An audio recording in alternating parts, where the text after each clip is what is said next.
haven't really formulated out exactly what I'm trying to say, but this darn Monday deadline, so I'm kind of giving you an unfinished idea, I guess. That fan blade is like really annoying me.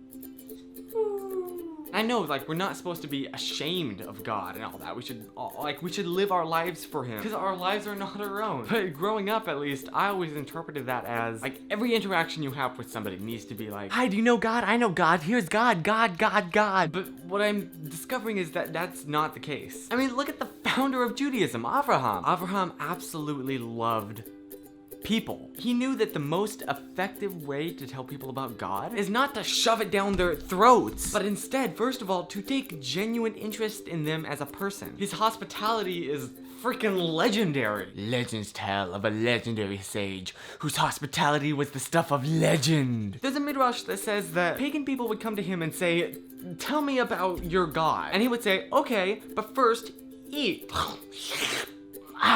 Thank you, Abraham. Now tell me about your God. Okay, I will, but before I do, rest and relax. Okay, now tell me about your God. Okay, I will, but before I do, have some more. Okay. Now tell me about your God. Oh yeah, I definitely will, but here, just have a little more. Oh man, that was amazing. But can you please tell me about your God now? Sure. He is the one that fed you. I mean, just look at the story with him and the three angels. The sages say that God wanted to make Abraham's day a little bit easier, so he made the day exceptionally hot, so that there wouldn't be any, like, travelers wandering around, and thus distracting him. But when Abraham saw the three angels, he ran to them, completely forgetting his old age. I mean, heck, the guy was almost 100 years old, and he ran to make a huge meal for them. And this actually kind of reminds me of the story of Alphonsus Rodriguez. I think I pronounced that right? He was a Spanish priest in the late early 1600s. And about him, a biographer wrote, his duty was to receive the visitors who came to the college, deliver messages, run errands, console the sick at heart who, having no one else to turn to, came to him, give advice to the troubled, and distribute alms to the needy. And whenever he would hear the doorbell ring, it said, Rodriguez would imagine it was God himself standing outside the door, so he would run to it, saying, I'm coming, Lord! That is the kind of passion for other people I think we need. Love your neighbor as yourself. Way too often, religious circles are seen as hateful, when we should be known as the complete opposite of these things, guys. And look at Yeshua.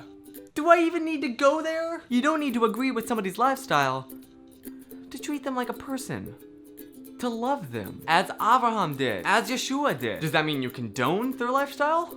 No one's making you do that. But people are a lot more open to hearing about your God when they see your life is love. Because after all, God is love. So a true follower of God is overflowing with love and isn't hateful. So I guess basically what I'm trying to say is, y'all, guys, be loving to people you don't agree with. And when you do that, your message is so much stronger than if you just shove the Bible down their throats. So in conclusion, remember, even if you strongly disagree with their life choices, that does not mean that you are exempt from the commandment of loving your neighbor as yourself. I hope this is coming across right. I didn't really have a plan going into this video, so I don't know. I have no script at all. I don't know. I probably could have worded this a little bit better, but I think you get the picture.